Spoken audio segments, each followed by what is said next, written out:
What's going on, everyone? Welcome on into Coffee with Brodes. How are you today on this fine Tuesday morning? We got ourselves a nice cup of Starbucks vanilla. I've not loved it as much as I thought I would, so I'm a little disappointed in it. With that being said, we're gonna chug this cup of Joe anyway. That's where we're at. In the sports world, where are we at? Well, the Phillies are 2.5 games back, which is absolutely hysterical. They are a 500 baseball team, 2.5 games back of the division lead, which is bonkers. Zach Wheeler on the mound tonight, which is obviously very huge. Eagles, we have a padded practice today. No Devontae Smith, though. He's a bit banged up and is going to miss 2 to 3 weeks with an MCL sprain. And then, of course, we have the Carson Wentz news on the table, as well as the NBA. We're keeping our eyes out. Furkan Korkmaz is back, baby. What, 3 years, $15 million? Everyone's all excited about it because of the compensation. It's not that bad. Well, you know what's bad? He can't play in the playoffs. So you just signed a regular season basketball player. It's crazy that people still continue to go down this path of he's good, he can play, he spaces the floor. Sure, until you talk about the postseason, can't play. Can't play. But we'll worry about that in another playoff run, another postseason run. Why not have another 3 years of screaming my head about Furkan Korkmaz? He's a regular season basketball player. And with that, we start off with the chat. What's up, Nolan? Bird's Nest, thank you so much for hopping in the chat. Zach, Juan, Christian, Chase, what's happening? Let's enjoy a sip of coffee together, shall we? Shall we?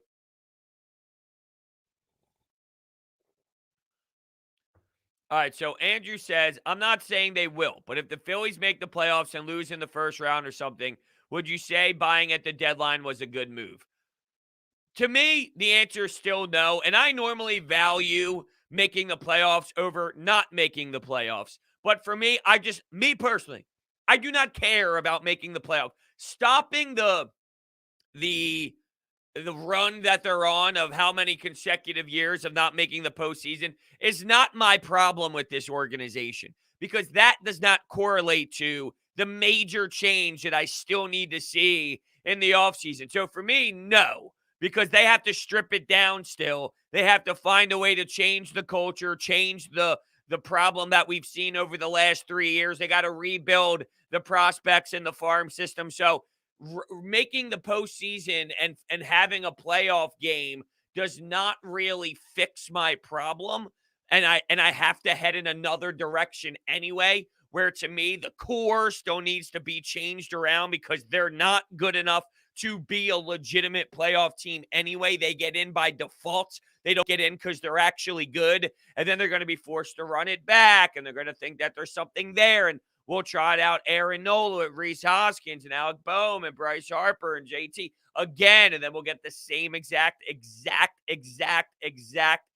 team that we got for the last 3 seasons. And I'm just sick and tired of it. Oh, they're just a bullpen away. No, they're not. Well, if they fix their defense, well, they won't. But their offense is powerful. Well, we keep saying that. They're not. They're average. They're an average offense. With this team, which is producing the way that it produces, they're an average baseball team. Average offensively. With Kutch giving you that amazing ride. With Boehm giving you an awesome stretch right now of no power, but a lot of contact and a lot of hits with his batting average going up. Bryce Harper being so damn electric. With all this, with Gene Segura hitting 300 and basically coming up clutch every time he's at the dish. JT's on a nice how do you do right now? Average. It keeps coming back to their average. So what's going to change? My answer is no.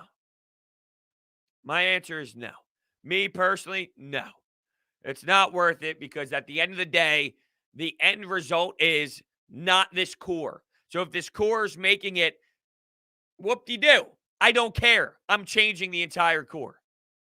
But normally, though, if we're talking about football, if the Eagles can win at 7 wins and win the division, I'm taking a home playoff game at the Link with 7 wins over missing the playoffs with 6 wins. If that's what it came down to, if you could somehow win a division with 6 wins and the Phillies and the Eagles could be in the postseason, I'm taking that any day of the week over losing and getting a higher draft pick. But with this baseball team, I'm sorry, enough is enough. And it's so different in football because year by year, you can totally change. You can snap your fingers, go from fourth place to first place. With baseball and the way that they have to retool this thing, they got a ways to go. They got a ways to go. No one said Girardi should not have pulled Suarez. Yeah, no doubt. That guy was 33 pitches. Yeah, I know, I love it. If he's at 33 pitches in one inning, somehow he could pitch 37 if he needed to in that inning. But if he pitches 33 in 3 innings, oh, he did a good enough job, and we're just trying to worry about the maintenance factor. Are you kidding me? You're in the middle of a race. You're 3.5 games back. What are you waiting for? What are you waiting for? I really would love to know. I would love to dive into the minds of the decision makers of this baseball team, and I would love to ask them, when is it go time for you? Because it's not now. You're not managing like it is now. You're not making decisions like it is now. You're acting like it's May. You're acting like it's April. You're acting like these games don't matter. It's a joke. It's a joke. It's crazy. Who mentioned Howard? Glad Howard's gone. He's a liability. Oh, you're talking about Dwight Howard. I thought you were talking about Spencer Howard. So I wanted to go down that road of how the hell is Spencer Howard a liability? Dwight Howard? Sure. I mean, he's still your best backup man you ever had to Joel Embiid, but you kind of saw the writing on the wall when he was hanging out in Atlanta courtside after the Sixers got eliminated. And there was some rumors going around town about him wanting to go back to the Lakers, playing for Los Angeles. So I'm sure he's a liability, but so was Greg Monroe. Who else was out there for some of his minutes? Amir Johnson. I mean, he was the best you ever had. You got to do better. That's for damn sure. But it was the best you had behind Joel Embiid. He did have some hysterical moments, though, for sure. Stupid fouls, always fouling out. I mean, it's nonstop. What the hell is going on here? That was strange. It's only one game, but Bohm looked really good last night at third base. Yes, he did. He made that scoop play when JT Realmuto threw it over to him in the 7th inning when 2 men were on, first and second, 0 outs. That was a huge first out to get. And think about when it normally gets by him. We're talking about multiple runs being scored in that specific moment. So, yeah, definitely big for Alec Bohm. He came up at the plate very well. I know people are like, he's turning it around. He's turning it around. I don't think he's going to be a power hitter. I know everyone's trying to like convince themselves that it's in there and there'll be a time. I just don't know if there's going to be a time. This might be Alec Bohm. He's 9 for 21, which is batting .428 with 1 home run and 5 RBIs in his last 5 games. Since June 1st, though, he's hitting .319 with an .810 OPS. We keep talking about more power, more power. I think this is what he is. I think this is what he is. What is my mindset on the Wentz injury and how it affects the Eagles? This is coming from Dusty. Well, I did do a 30-minute podcast on this yesterday with some other Eagles topics. So if you did not tune into that, I advise that you should. It was a really fun episode to do to kind of get back into the Eagles, get back into the training camp side of things and just talking about a new squad. It's always refreshing in the beginning to kind of change up the level of, what you're talking about. I feel like I've been screaming about the Eagles the Phillies for about 10,000 years now, and Ben Simmons for about 20,000 years now. In terms of how it affects the Eagles, I mean, it's just inevitable at this point. You're getting a second-round pick, but that's not bad. It's not bad. Carson Wentz is hurt. You have a second-round pick instead of a first-round pick. It is what it is. You're still loaded. You still got plenty of assets for next year. I don't really have a complaint about it. I just see what it is, and okay, that's what the Eagles are going to have to deal with for next season. They're going to have that second rounder instead of a first rounder. From Carson Wentz's perspective, I'm disappointed. I want to see him. I want to see Carson Wentz play. I want to watch Wentz compete out there, and it does not close the door. It does not finish the chapter. We still have a lot of information needed about Carson Wentz, who he is, what type of player he can be. So, yeah, the injury has played a huge role in that story, and maybe that's the answer. Only time will tell. But knowing what the Eagles did and the direction they went in, seeing Carson Wentz perform and being out there on the field is a part of knowing what the Eagles did. It's not out of sight, out of mind. And I hate this all like, oh, it's like stalking your ex-girlfriend. No, it's not. No, it's not. Because in this scenario, what Carson Wentz does impacts you and impacts your compensation. If the ex-girlfriend that you were with ended up somehow affecting the compensation of your life, well, then it would matter what she was doing. So it's not the same at all. Bohm's young. Yes, I am aware that Bohm is young. He needs more power. He needs more power. I get how that works. Howie freed up 14 mil? No, I do not have any predictions, but I do know that Howie Roseman is very good with the money. Very good with the money. Another thing that is probably just going to fly under the radar is if he gets zero credit for, as if that's not a big move, as if that's not a strong thing for him to do. Oh, it's just Howie being Howie. Oh, yeah? No, you don't see all these other GMs pulling moves like this. Before the Howie slander comes in, he's the worst general manager in the history of the sport ever, in the history of the game ever, in the history of every sport ever, in the history of professional sports ever. No, that's not true. It's just not true. Do I think the Eagles have a chance to win the NFC East? No. No, I do not. I don't think they're going to be good enough. Are they going to be competitive? Yeah. Are they going to hang into more games this year? Yeah. Are we going to rip our hair out when we watch them play on Sunday? No. No, we will not. Do they have a chance to legitimately win the division? No. No, I do not think so. Braves are going to win the division, mark my words. I think that's a hot take. That's a big-time hot take. How many games back are they now? They're probably still with the Phillies. Oh, they're 3.5 games back. They're 52 and 54, while the Phillies are 53 and 53. I do not believe the Braves have it this year. It's just not their year. Now, I believe next year will come around and they won't skip a beat from where they were the last few seasons. So I don't think, you're in some huge problem for the long term at all. But for right now, it's just one of those seasons where you chalk it up to the way it began, the injuries that occurred, Freddie Freeman's ugly streak early, Acuna Jr. being lost for the season, losing him was a major, major role. Just one of those seasons where you don't have it. And then next year, you come back, everyone's healthy. The Braves have something to prove. There's a bit of an edge. And before you know it, the Braves are leading the division and they're making the playoffs again, and everything is normal in the NL East. So I don't think it's a long-term problem for the Braves, but I don't think it's a problem that gets fixed this season at all. People were getting on me for thinking Howie had an A-plus offseason. I don't know if it's A-plus. I don't know if it's as strong as A-plus. That's like insanely perfect. Did he have an insanely perfect offseason? No. But he had a good offseason. I'd go more B, in between B and a B-plus, in between that range.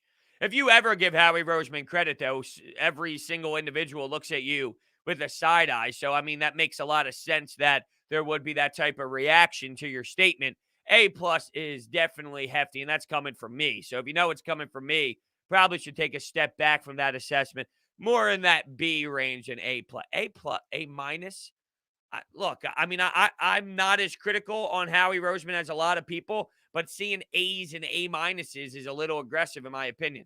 What makes you feel that it's that high? I mean, if we're in the A category, you're basically talking perfect. I just don't know how we can go down the path of legitimately perfect. Max says if he's the Phillies, he would try to sell and rebuild the system. I'm not confident that we win the NL East. Yeah, exactly. I mean, that's something I've been losing my mind over for how many years, but specifically with this team, how many weeks now? It's definitely what you need to do. I watch all these teams have 30,000 prospects in their system, and then they trade all these prospects while continuing to add prospects to their already playoff roster. Yet the Phillies are just a joke. They're a joke. They have Mick Abel.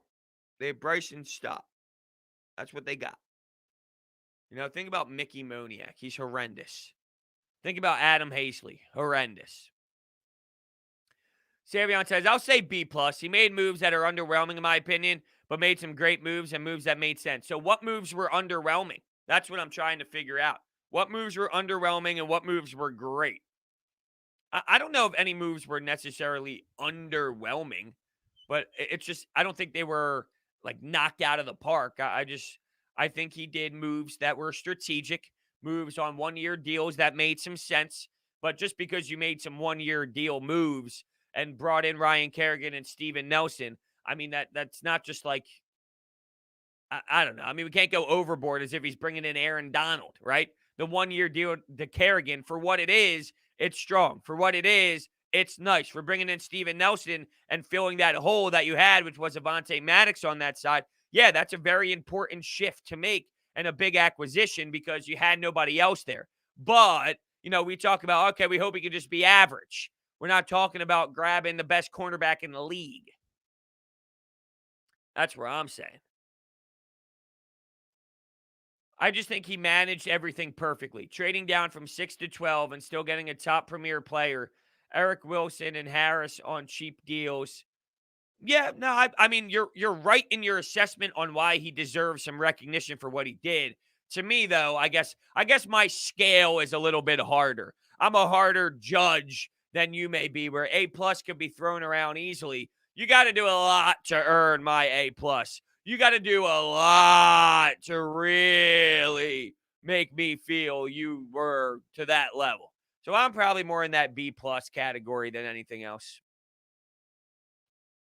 Why didn't Ranger go longer last night? Because they basically have him on a count. They basically have him on a pitch count where they don't want to ruin him and they're trying to work him back from being a bullpen to a starter, which that definitely does take some time to figure out. It's not easy. There's a process. You got to rework yourself. At the same time, Ranger could have went more than 33 pitches. You're talking about 1, 2, 3 innings. You're talking about very smooth, in control, in command. And they basically said that Caleb Cotham mentioned, who's the pitching coach for the Phillies, of course, if we're gonna see him go, and if he's all right, we're gonna use our eye test. Well, what eyes were you watching? What eyes were you using to watch? Because my eyes told me he deserved to go more than 33 pitches. It's just bizarre how they do this, but they do this all the time. They do this all the time. Ranger breakout year. I mean, he just seems to have the swagger. Give me the baseball. I'm going to go out there. I'm going to pitch. I'm going to deliver. It's very entertaining. I was thoroughly impressed and I was thoroughly excited for Ranger Suarez last night, where it was 6 o'clock. I was sitting on my couch. I just got home from the gym. I just finished eating dinner. And I thought to myself, I cannot wait to watch Ranger Suarez. And then I did a double take and I did the shake the head. Wait a second. What? What did I just say? I can't wait to watch Ranger Suarez. What type of sick individual says that? Me. What type of individual earns that respect right now based off of his pitching? Ranger Suarez.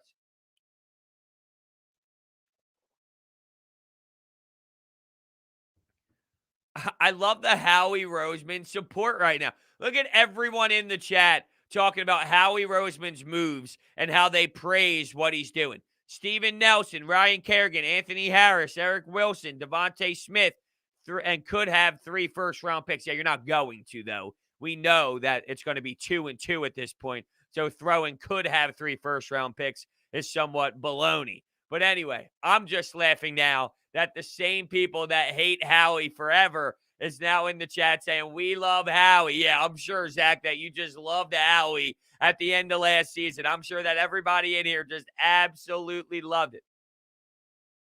Oh, what did I say? Did I say Ranger? Oh, he said Rager breakout year. And I thought he said Ranger breakout year. Here I am talking about Ranger. That just tells you, though, exactly where my brain is at. I'm in love with Ranger Suarez right now to the point where you say Jalen Rager and I go Ranger Suarez. That's hilarious. Hilarious. Hilarious. I just stopped in the middle of my word.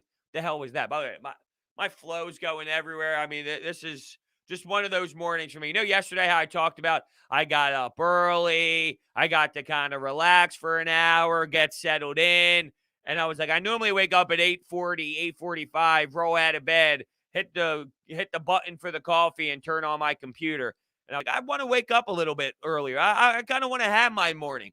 Take a wild guess on what time I woke up today. But back to Rager.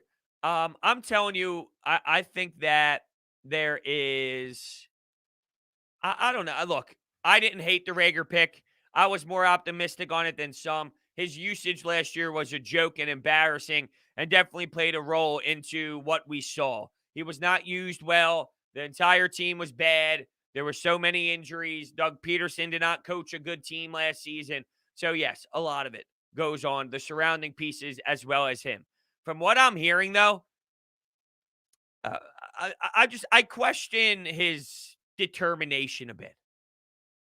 And you can always tie that to also, I hate the way he plays this media game, the social media game. And this is how kids are these days. It's different. They're younger, they're attached to it. It's all they know. But don't you feel every week, every year, every offseason, I'm going to prove everyone wrong. I'm going to shut everyone up. I'm going to worry about my game. It's like, well, then do it, dude. Do it.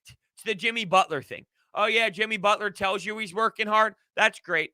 He always has to tell you how hard he's working. Get in the gym and actually do it. Oh, I'm up since 3.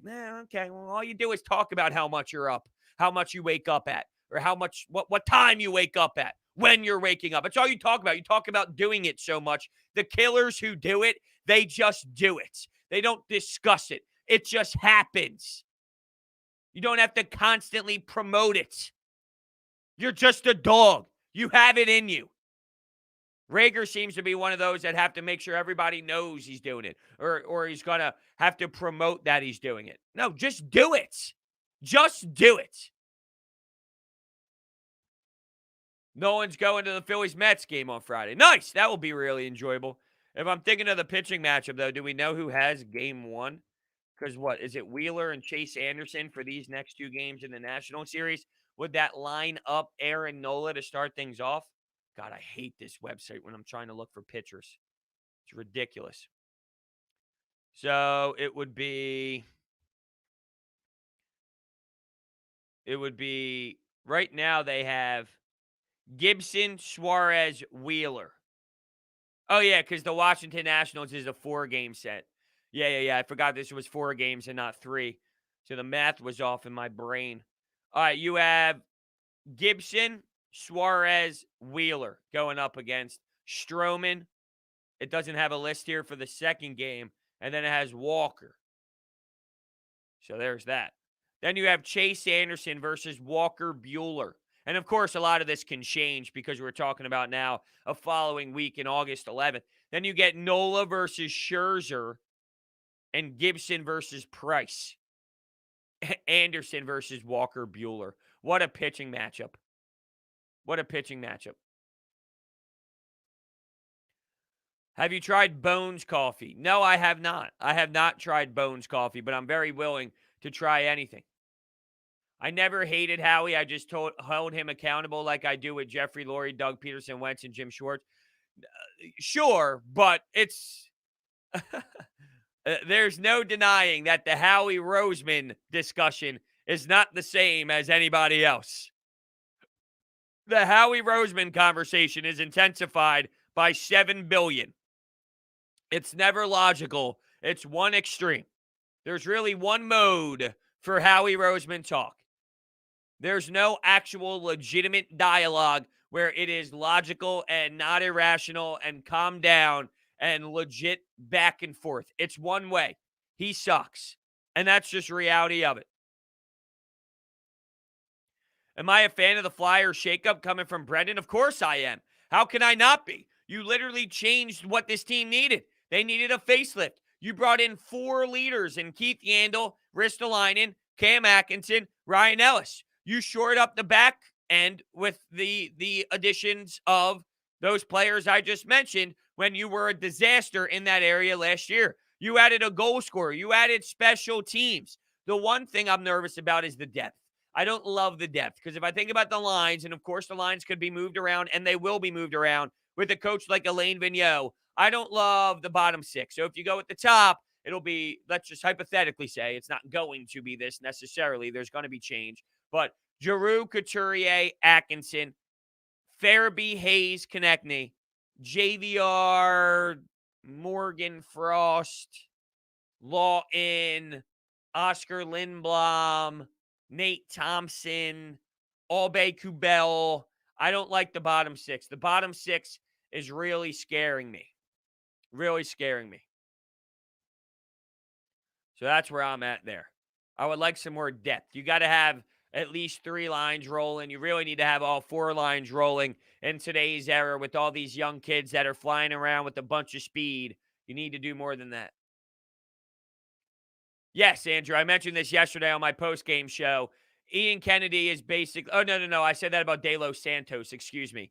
De Los Santos is in your Brandon Workmans, your David Hales. Whenever De Los Santos is in the game, something miserable is going to happen. The opposing team is going to score runs. 2 outings of Ian Kennedy is not enough for me to go down that path for him yet, but it doesn't look good. It doesn't look like he's very confident up there on the mound, and the fact that you start off this way. And how about the fact that Joe Girardi had him warming up the other game and elected to go with Jose Alvarado instead, and Jose Alvarado gives up the lead, and then they actually lost to the Pirates in game 2, 3-2. Joe Girardi and the bullpen is just a mess. A mess.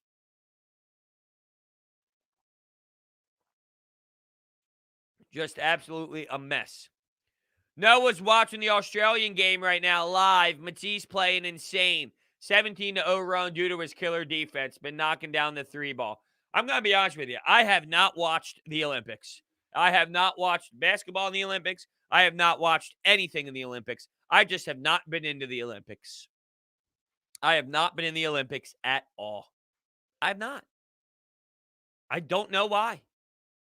We've been talking about this now for a couple of days or a couple of different shows on Coffee with Brodes because people do bring up Team USA basketball and just the Olympics in general. And I just think there's so much happening in professional sports now that it's taking over. It's taking over things like the Olympics. It really is.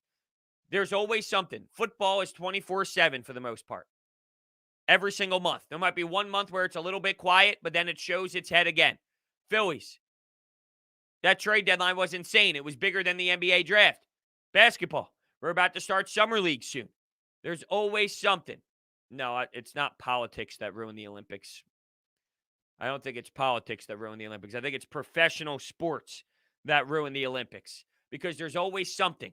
And people have so much emotion tied to the Eagles, Sixers, Phillies, Flyers, and their respected sports teams and their respected cities. So you're always wondering about what's next.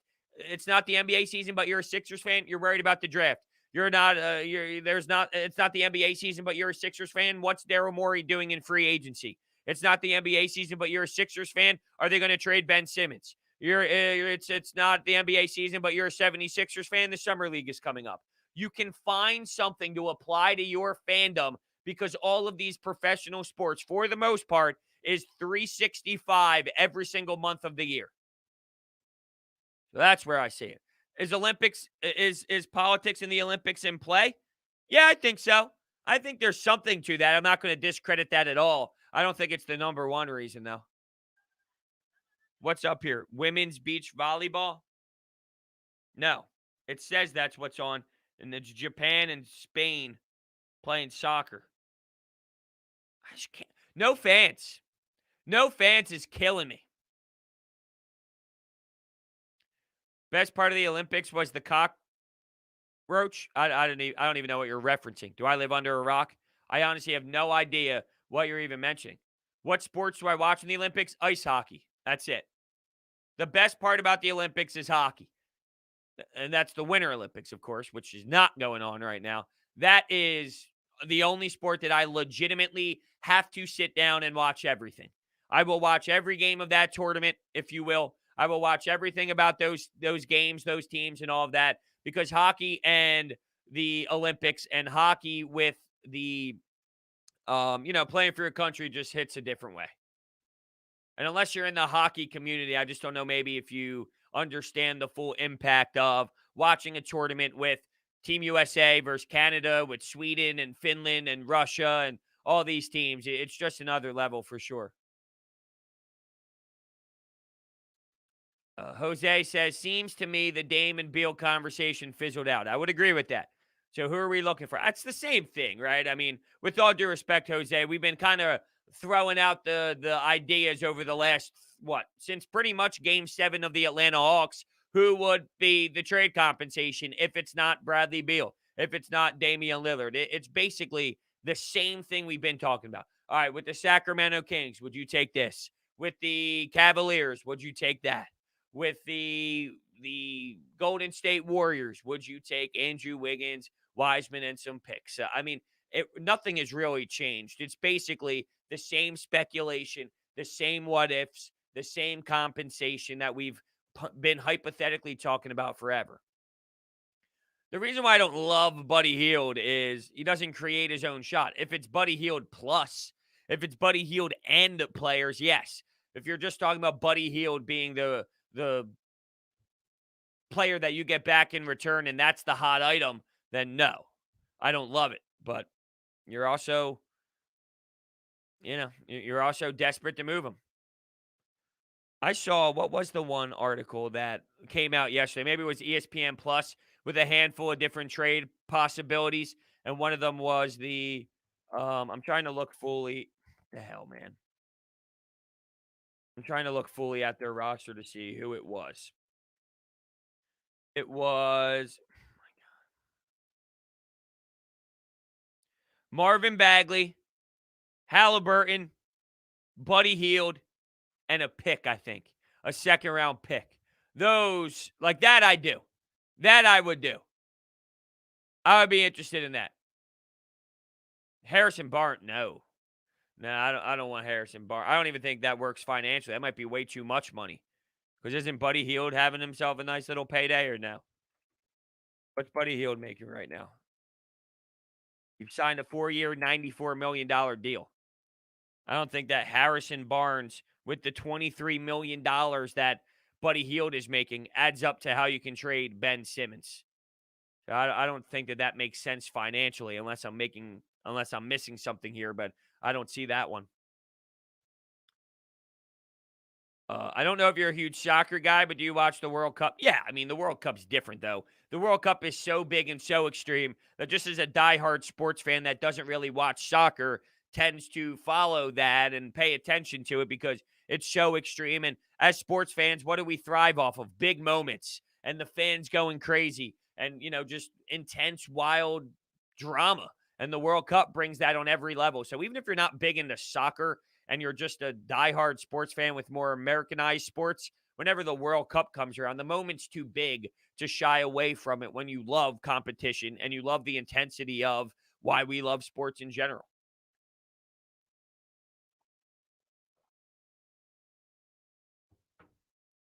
Well, yeah, I kind of figured that Phillies fans, Nolan, were going to jump on this praying mantis philosophy as, hey, that's it. You're like Bamboo Brad. And now you have the home run hat. But I mean, teams do this all the time. You see it in football with the turnover chain. They have the gold chain. They celebrate on the bench. They get all wild or whatever. But I saw a bunch of people talking about how the praying mantis is the spark plug that turned the season around. Why are we looking for something every day, every game? This is going to turn the season around. This is going to turn you're saying that every day. You can't just keep reaching. You can't just keep pulling for something. Andrew McCutcheon's homer. Nope. But Brad Miller's walk-off grand slam. Nope. Well, now it's the praying mantis. No. They're 55-55. That means they have 55 losses. Thank you, Brodes, for the knowledge. You're welcome. After every loss, 55 times, this is going to be it. But this is the change. This is the difference. This is what's new. No, it's not. Stop. Ben Simmons posted shooting pics. Oh, no. Where's this? On Instagram or on Twitter? I'm sure if I search Ben Simmons on Twitter, those will pop up. No? Maybe not, though. Go to photos. Let's see. David Aldridge is tweeting, by the way, this happened 18 hours ago. He's reporting Sixers are at least seeking 4 future first-round picks for any deal involving Ben Simmons. Oh, it's on Instagram. I really don't feel like getting my phone, but I guess I will. What is going on here with this? Why am I getting... I don't get... Oh, he tagged me in it. I got tagged in it. Huh. That's cool. My buddy had did a podcast of his own, and he had Schefter on. Thought it was pretty. Let's check Instagram. Pretty big get, Adam Schefter. So pretty cool. All right, I'm looking at Ben Simmons, right? I don't follow athletes and all. I gotta search him. I don't see anything. Oh, on his Instagram story, touch up Mondays, clamps all day, a sprinkler on his dog. I don't see it at all. I don't think he has them up. Which post are we talking about? He was chirping with fans. I don't. I honestly, I'm on his Instagram. His latest picture. Oh. It was him getting into his car. But when you swipe over, it's him in the gym. Yeah, it's fine. We've seen plenty of that before. We've seen plenty of that nonsense. We've seen plenty of that bull. It's nothing. It's nothing at all. Ben is such a joke. Yeah, I know. I know. It is. It is. It's the same thing every year. I'm sure there's going to be videos that resurface now, or not even resurface, new videos that are just going to be surfacing in general of him shooting some jump shots. I really don't think Ben's worried. Like, I don't think Ben goes, I'm going to take a picture of me in the gym, and that's going to raise my stock. I think he understands where his stock is right now. I really don't think Ben's going, you know what I'm going to do? He's not aware. He's not aware enough to know that. We talk about it all the time. He's oblivious. He does not understand fully where he's at. He's not fully digesting the moment. So that doesn't register in his head. It doesn't register in his head that I'm going to post a picture and my stock is going to rise. Also, that doesn't happen anyway. No general manager is going to say, oh, I saw Ben Simmons on Instagram post a picture with his car. I swiped right twice and then saw him taking a jump shot in the gym. Therefore, I'm now willing to make a trade for him, right? So, I mean, there's also that element to this as well. We can't be going overboard. Must be nice, Mike. Mike says, how about my Brewers? 21 games over 500. I could not imagine in a million years what being 21 games over 500 would feel like. I have no idea. 21 games over 500? What is that? How does that work? How can you win that many baseball games without losing one at one point? How is that possible? They're 8-2 in their last 10. You want to know what the Phillies are in their last 10? 5-5. Going to the American League, though, how about the Tampa Bay Rays taking over that number one spot in the AL East? They're 64-43. The Red Sox are one game back after that last series. I love the Tampa Bay Rays. As much as I love the San Diego Padres, I love the Tampa Bay Rays. They just don't make sense. They're just a smart organization that's run very well. They spend no money and they win. They spend no money and they compete. They spend no money, and all they do is consistently put out a fantastic product. But let's not look at the Rays to hire anybody. Let's not hire Eric Neander. No, that would be foolish. Let's not pluck the geniuses from Tampa Bay because that would be stupid, right, John Middleton? That wouldn't make any sense, right, John Middleton? That would put you in a disadvantage, right, John Middleton? Because that would just be dumb, right, John Middleton? I don't understand. I don't understand. The Nationals, I don't really care too much about their schedule. World Series prediction. It's hard not to throw the Dodgers in there. And I actually like this Red Sox team a lot, but is that too standard? Is that too chalk, if you will, if I said Dodgers, Red Sox? But I do think it could really go that way. I like the White Sox. The Astros are kind of a team as well that you could throw in the mix. I'm trying to think of a sleeper that could find their way. I was listening to, I forget where I heard this, but they were talking about sleepers with sleepers that have the best record in baseball in the second half on, and it was the Blue Jays, but it wasn't necessarily making the playoffs or going on a run. It was just about having the best second half in baseball, and they mentioned the Blue Jays, who are 54-49, 6-4 in their last 10. I like this White Sox team. Are they ready for that jump? I hate to be so standard, but I almost feel like Dodgers is a never. You know what? That's not true. That's not true. That's not true. Giants, Red Sox. Giants are going to the World Series, and they're winning the World Series. Giants, Red Sox. That's it. Now, Colin comes in and says White Sox are sleepers. Yeah, they are. They're a good team. They definitely are, and they don't get talked about as much. Well, they do. They do. Let's not act as if they don't get talked about. They definitely do. But you're right. In terms of winning a World Series, do they get looked at the same way as other division winners are? Maybe not. They did make some big moves, as Fran states here. You bring in Kimbrel and you have Hendricks. So they do have a bullpen. Yep, they have a lot. They definitely have a lot. They are unbelievable. They have a hell of a manager as well. That video of him the other day when he was running out. What was it? Was that Jose Abreu? They got hit in the face with that fastball, and that was very scary. I mean, he basically got up all woozy, and it looked like he was in another planet, and he looked like he had no idea where he was. And here comes the manager. He was looking like, everyone's making the joke that it kind of looked like when you're drinking a cup of coffee and you can't make it to the bathroom and you're squeezing and you're kind of clenching and you're just running real fast. Unbelievable. That clip was on repeat with all kinds of hysterical comments and classic Twitter taking it for a ride. A Gabe Kapler team winning the World Series for the Phillies even make the playoffs. Ridiculous, huh? Giants are the team that kind of just has the it factor this year. It does feel that way, right? That everything's just going right for them. You're getting fantastic pitching from guys that you just don't expect to get pitching from, like to the level that they're doing it. To the level that they're doing it. Just to look up some numbers for you. Gaussman, like in what world? He's posting a 2.35 ERA this year. Gaussman is. In what universe? 126 and a third innings pitched. He is, last year he gave you 3.62. Still solid. The year before that, 5.72, 4.68, 4.25. His career is 4.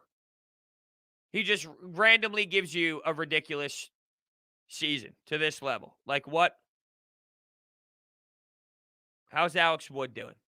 Alex Wood, 3.89 ERA this season with a 9-3 record. 3.28 ERA. Is Johnny Cueto back? I know he got hurt, but that was a little bit of time ago, right? If I go to his game logs, how much time did he end up missing? He pitched on July 29th. Yeah, he's been back for some time there. He pitched. Yeah, when did he get hurt? He's been back for a little bit of time, huh? July 1st, July 6th. Then he didn't pitch until July 18th. So that's when that kind of spurt happened in between July 6th and July 18th. Oh, wait. No, that was the All-Star break, right? Was that the All-Star break? Or am I going nuts? Regardless. You dodged a bullet with Carson Wentz. Yeah, I'm torn on that one. I really am. I don't know how to feel. I honestly have no idea how to feel with the whole Carson Wentz thing. He can come back and be fantastic and shine, and you wouldn't have this comment, right? I just don't know. If he gets hurt again after this one, then I think I'll chalk my hands up more, which is crazy because we already know the track record. We know how much he's been injured, but if he returns from this foot injury after weeks 5 through 12, however many weeks he misses, not those weeks in the NFL season, 5 or 12 from now, which is an outrageous amount of time, then are you having this? What if he shines when he returns? Are you saying you dodged a bullet? I just don't know, man. I just don't know. The Lillard thing, I don't think that's the return we're getting anymore for Ben Simmons. I don't think that's the return we're getting. I don't understand how he keeps getting these injuries, man. So unlucky. Well, apparently this dates back to something that happened in high school with his foot. And because he had the injury in his foot, it now eventually caused so many, over time, it was just so much damage done that it caused a problem, and he ended up having another injury from it. So this goes back to something that he had earlier in his career.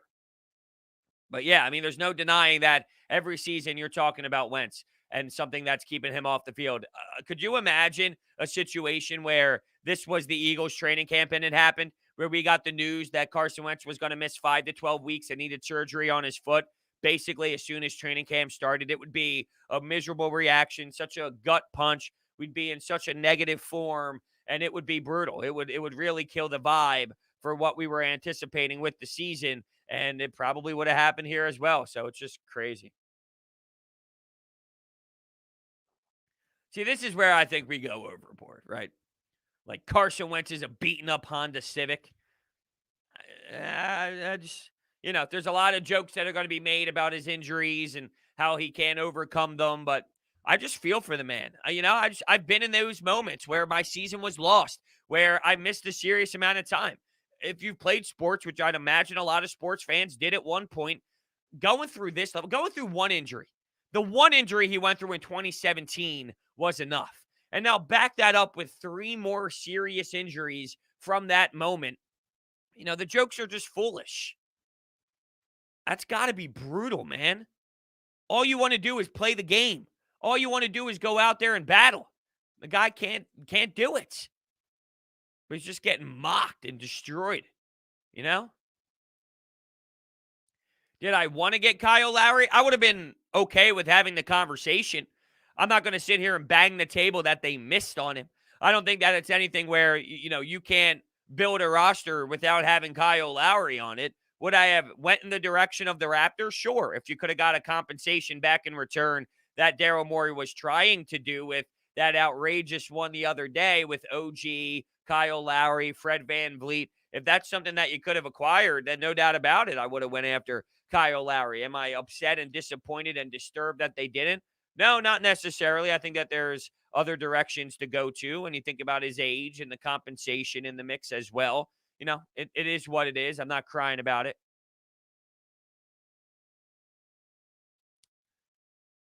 Are the Heat really a top 3 team in the East?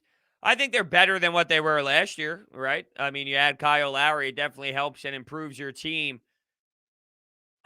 We do this every year. There's always a team that's like, oh, they're elite. They're going to be great. They're going to be in the top. And then they're not. It was the Celtics one year. It was the Sixers one year. It was the Heat last year because of what they did the previous season in the bubble without any fans. So basically every year there's a team you hype up based off of on paper, and they end up not really living out their dreams. And they end up not really putting it fully together like you would have anticipated them doing when you discussed all of the moves that happened in the offseason. So, I don't know if I don't think they're going to be bad. They're going to be competitive. They're going to be in the mix with all the other teams. It's going to be the same teams flirting around the top. 76ers, Milwaukee Bucks, Boston Celtics, Miami Heat. The same teams. Australia versus USA in the final. Semifinals? Nice. Will I watch it? I don't know. What time's it on? What time's it on? You're right, Brandon. Giannis did prove a lot of people wrong. What time is that Australia game on and what date? I'll put on my TV now. I know it's not on now. I'm looking through other things, but no. If B-Ball Paul is your backup center, you have a bad backup center. With all due respect to B-Ball Paul. We need a legitimate backup big man. You need a serious backup big man. B-Ball Paul is not a legitimate, we're going to go win an NBA championship backup big man to Joel Embiid. Is he fun? Is he a little entertaining here and there? Absolutely. Let's not get carried away. This is your classic example of getting carried away with specific players. There was somebody the other day that mentioned if Matisse Thybulle gets traded, you can just slide Springer in there and be okay because he can play defense. Why? What? What are we doing? Why do we go extreme? Why do we go outrageous? Why does this get taken to this wild level that gets insane? B-Ball Paul is the same thing. Come on now. Tony Bradley? LOL. I'm trolling. He's another one too. What's on here? Is this men's volleyball in the Olympics? Maybe it is. It just went to commercial. No, you will not get another GM job, Matt Klentak. Well, we got some wrestling. Now, this is some intense stuff. Look at these motherfuckers. Damn.